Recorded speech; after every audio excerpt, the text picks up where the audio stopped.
Hey guys, and welcome to today's video on the different types of fulfillment for e-commerce for beginners and a full strategy of what I recommend that'll help you go from start to growth. That's just the sort of strategy that I use that I've found is a very flexible, versatile strategy. Now, this doc is just in the description. Use it as you see fit. Not perfect. I just write it as we go. No, I don't use ChatGPT. I prefer to do it this way. It gathers my thoughts better. So this is all just me, hence why there's a lot of typos and stuff. Right. So without further ado, there's different types of fulfillment you can use. It's important that you choose a strategy that's based on your circumstances, right? That you know it best. I know many of you will be watching this, will be like, well, I need to learn this. I'm new to this, right? So I'll try and be as detailed as possible. I can help you grow sustainably, steadily, and profitably all at the same time while building something that is going to build you long-term reliable income. To me, as I said, my theme is I am a slow and steady person. Yeah, I'm not going to lie. I have anxiety, and my anxiety tells me that I am not a massive risk taker. Okay, so part of what I'll be teaching here is the most risk-free, scalable strategy that I've found factors in the ebbs and flows that will happen in your business day to day. I prefer things methodically that won't disrupt business because I want money in the bank. I want to be able to pay my bills. So remember, if you do this wrong, it will affect sales, right? I've done this wrong many times. No genius, I've done this wrong many times. During COVID, I was getting shipments to Australia for one of my previous brands, Little Baby Paws, and it would go to the docks. It actually goes a lot of the time to the docks in Australia and Sydney, and then they or Melbourne. But anyway, they hold it there, and then you have a port fee. A tax. I keep forgetting the word, but there's a tax when you have a certain quantity or value of items. They actually charge you on top, which I think's total crap. And that's why there's like the trade-free agreements and why that really can impact businesses because that chews into your margins, right? So there's a lot of things that you'll learn that you can't factor in. You have to sign for it. They might take 3 days to even release it. Then it has to get sent to you, and then there's another week on top of it. So, you have to factor in a lot of different things, and I'm going to go through that today. The key things that you should know is a SKU is a stock keeping unit. So whenever you see a brand with hundreds of products and variants per product, each of those on the back end has a SKU. SKU is just a unique identifier, essentially, that allows them to say that, because one product might have 10 variants, right? So how do you differentiate? You need a SKU. It's the common thing that people use, which allows people to easily find it. And then you have barcodes. Now I have number 2 and 6 at the same, but a UPC is a barcode, right? There's different types of barcodes. I've watched YouTube videos on it, and you can just go watch them. It's actually quite mind-blowing. Barcodes are revolutionary that were made like in the 50s. And you think about if you've got tens of thousands of SKUs, how are you meant to do that efficiently, productively, and automate it? Well, that's where barcodes.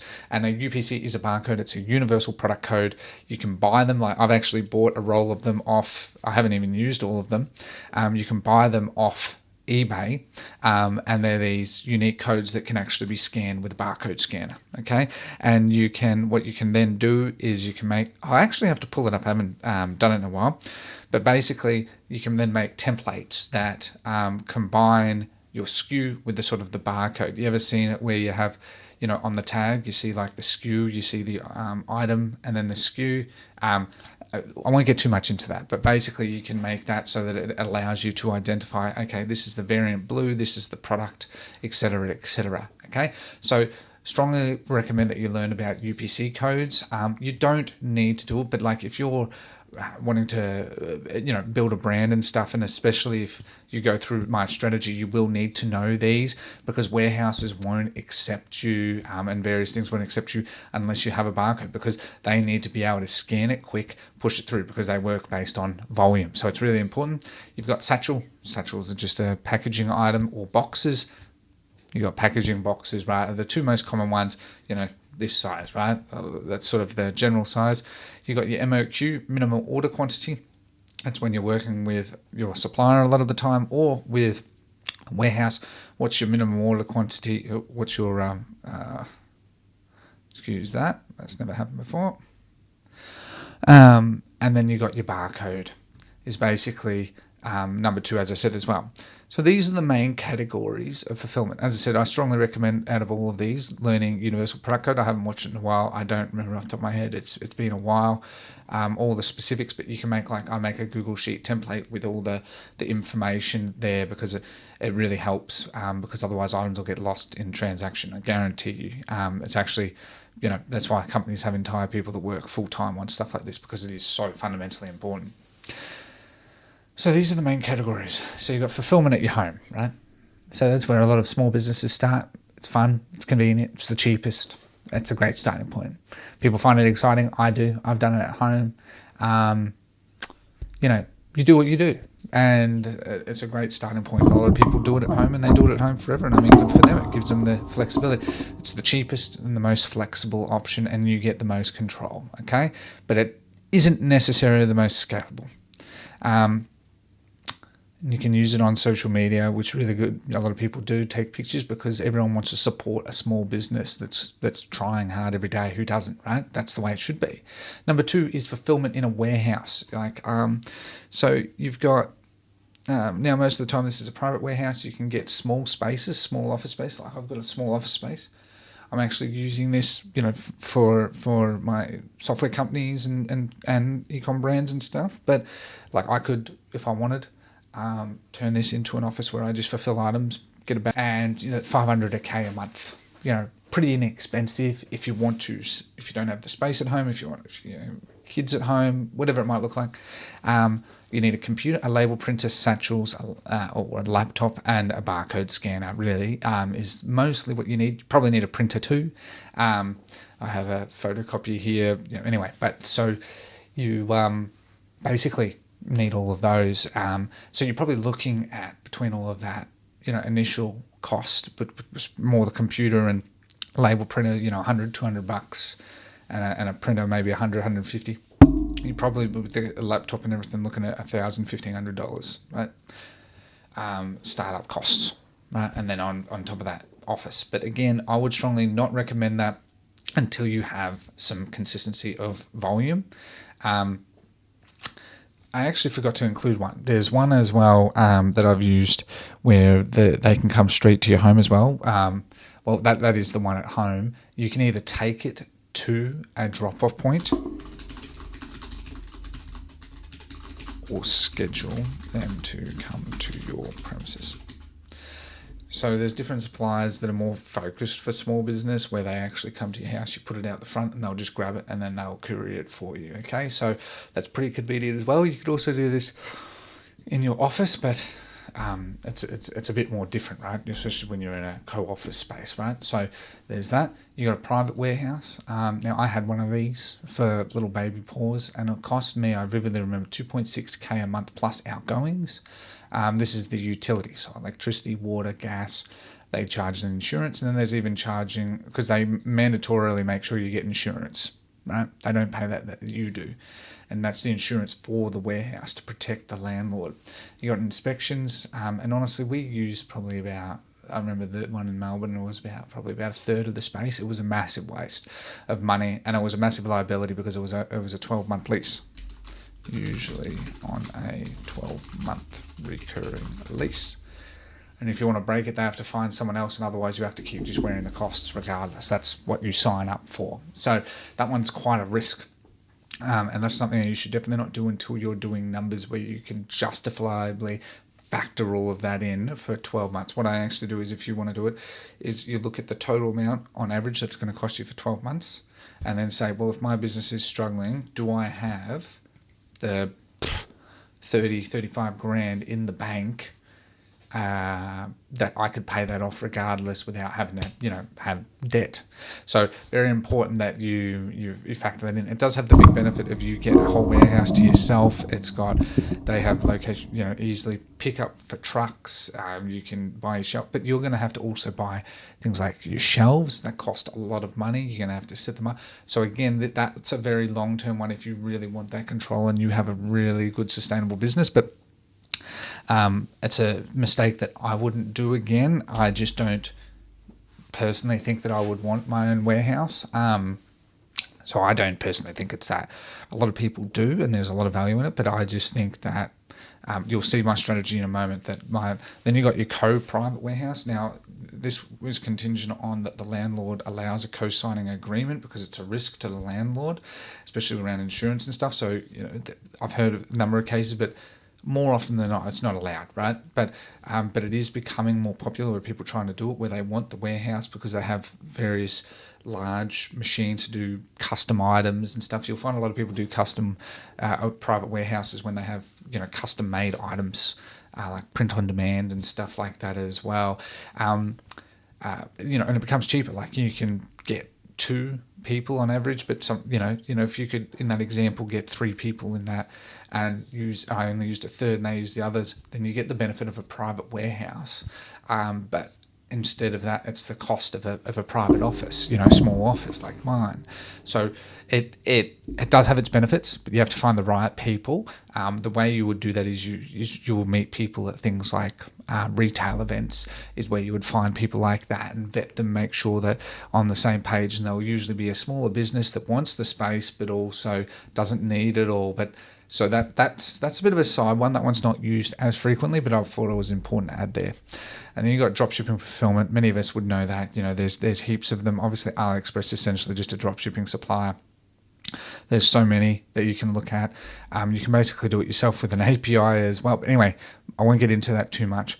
But basically, you can ship a lot of them from China, or if they got warehouses in the US. A lot of them that are pushing hard will have a warehouse in the US, so you can do it straight there as well, so you don't have to see, touch, feel the product. Your costs are very low. You only pay for what's fulfilled. You don't have to pay any inventory or warehouse fee, because a lot of the times, let's say you have a warehouse fee with a 3PL, you'll be paying an ongoing warehouse fee, because essentially you're using some of their space in their warehouse where they might have other clients, and if you're not moving that product, then that's just a cost to them. So you have to look at that as well. But anyway, so there's the dropshipping fulfillment is one, and then you have third-party logistics. This is my favorite one. I just think it's the best one because I'm very big on building brands, and that's what I prefer to do, rather than, because I focus a lot more on long-term repeatable customers. It's just my preference, and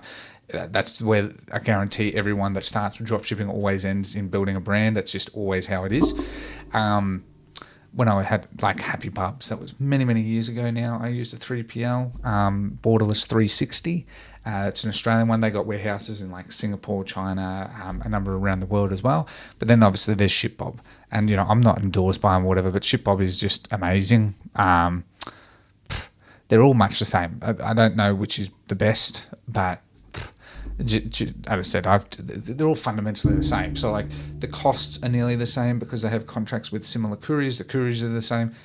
You can negotiate a bit based on your volume, but it's very marginal, right? So I don't spend forever trying to be like, because then you have to move all your product quantity across to another warehouse, and it just works, right? And they have what's called barrels, shelves, and sort of pallets, where you can use a barrel. That's the cheapest, where I'm putting a barrel, or you can use a shelf, more expensive, or pallet. So it all sort of depends on your business. But what I like about Shopify also have a fulfillment one too. They partner with ShipBob, of course, as well, because Shopify want the best of both worlds, which makes total sense. But it is basically drop shipping, but it's branded fulfillment drop shipping. Where you're not seeing or touching it. It integrates and updates your inventory automatically. You get your fees and everything. So, but the biggest benefit is that you get super fast fulfillment times. Like a company like that, it's literally the same day, sometimes within hours, it'll be fulfilled. And because they use a lot of automated systems, it's sort of like the Amazon and stuff. They just fulfill so quick because they use a lot of automation. That's how you should do it. And then the fulfillment is like can be hours or usually the day. By the end of the day, usually like cutoff is like 3 o'clock. And if it's done by then, you can nearly get it fulfilled the same day, which is pretty extraordinary. The customer will then get a notification, especially if you're using Shopify, that it's fulfilled. Who doesn't love that? If you buy it at 11 o'clock and it gets fulfilled at 2, that's pretty damn extraordinary. Then shipping is like can be a couple of days, because they know that their clients, that when they go into a 3PL, they want a few things. They want the cheapest, best prices for fulfillment and shipping, and they want super fast fulfillment, and they want super fast shipping. And that's all they focus on. Those are the main pillars. And so, if you get, let's say in the US, there's one in Dallas. They got, I think, 8 warehouses last I checked in the United States, all around, but Dallas is the central one. If you go from there, 1 to 2 days, so someone could get it fulfilled same day, and the next day could get it. I think anyone would be like, that's extraordinary, right? And then if it's branded, and then if it's a quality item, it doesn't take a genius to be like, well, look, people are going to probably want to return to your business and buy more products. Okay, so that's why my preference is that one. It's just but this is my strategy. Okay, so what my recommendation of this is, I didn't link the video. It was a previous video. I'll put it in here. I'm not stopping the video to do all this. I get the samples, as I said, I verify, and I start dropshipping. I actually start dropshipping because I don't want to spend thousands up front and then realize that I'm horribly wrong. I do start with dropshipping. It's a very risk-free model, and so I value that immensely.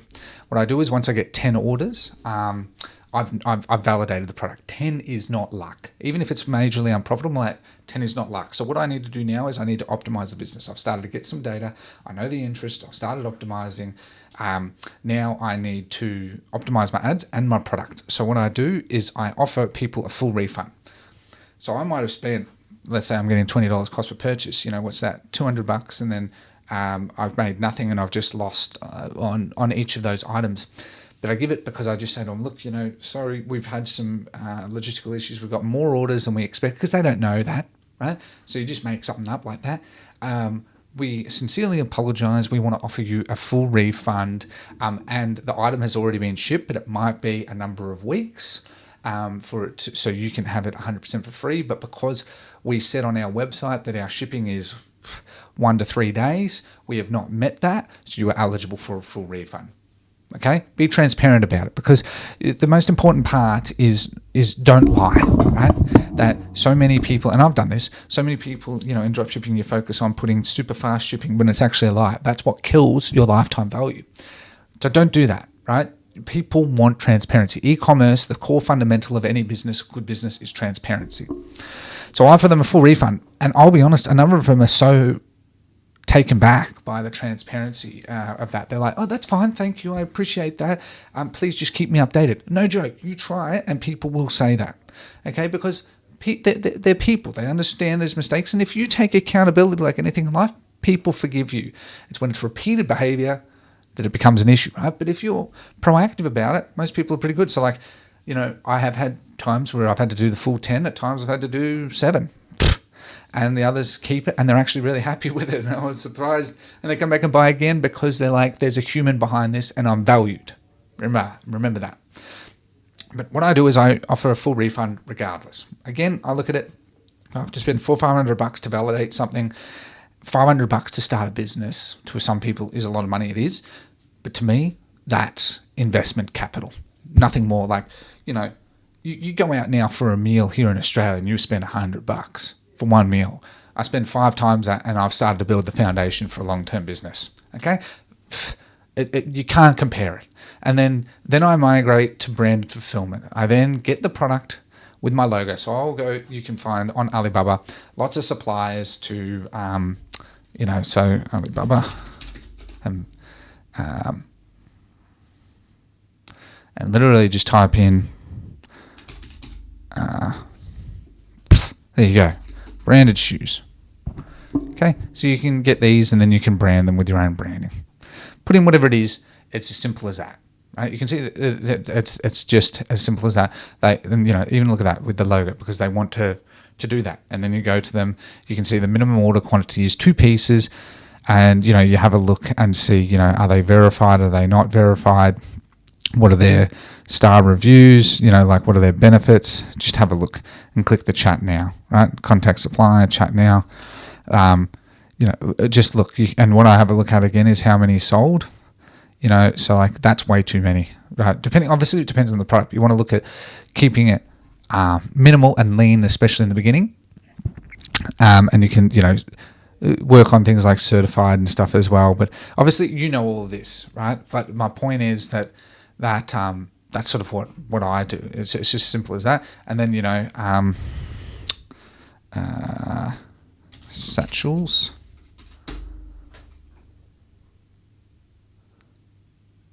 Oh wait, I've gotten the word horribly wrong.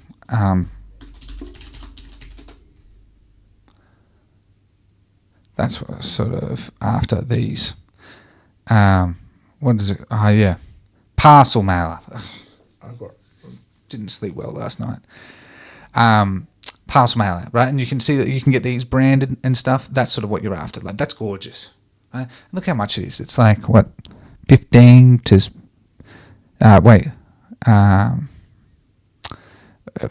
1 cent to 7 cents. Like, I mean, and, obviously that's 5,000 pieces, right? So it adds up. But you get my point.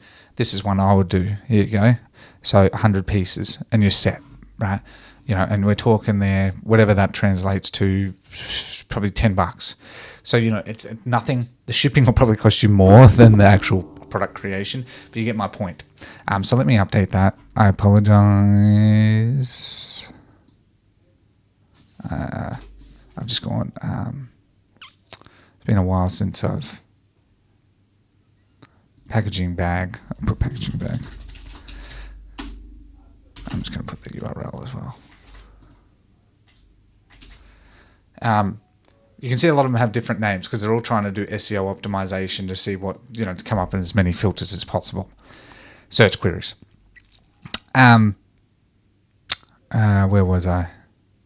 Oh yeah, so I then migrate. I start branding the product with my logo, all of that. So you start doing that with your packaging through to your product. Work with your supplier on that. Try and see if you can find them a separate one on here. I try and find, just work with your supplier, but find a backup as well, because I've had many circumstances where things change, and just having a backup is really important, right? Always have backups because it really hurts your logistics. You'll find most successful companies have multiple backup suppliers for the event they need it. So I always recommend that. At the same time, I keep drop shipping. So I'll keep drop shipping through that supplier because my ads are working, right? My marketing is working. At this point, I've got my Google Shopping, I've got my Google Brand Search, I've got my DPA ads, I'm optimizing my store, my remarketing, I'm doing all of this. You don't want to kill the momentum. As I always say in my other videos, don't kill your momentum. And because what I've found is once you get momentum on your side, it just compounds. But if you stop it, it's that momentum is just like, it's one of those things that you just can't retrieve back. So that's why I keep doing it. And I keep starting to build my relationship with my 3PL to start building that while branding my product, vetting the product, improving that. And I'll keep offering refunds to those people. Yes, okay, it's somewhat silly and it's completely unprofitable. What I'm doing is I'm training my ads, building my store, but at the same time also building the foundation for building the brand, right? So I'm wearing the cost, and so this is a sort of it is a high risk budget strategy, and some could say it's quite silly, but it allows me to build a brand while building up my marketing, building up my back end, and then once you get to step 7. Is you've moved to 3PLs, then it's all pretty easy, right? You've got your branding, you got the supplier, you got suppliers for your branding, and you just keep finding more as some backups.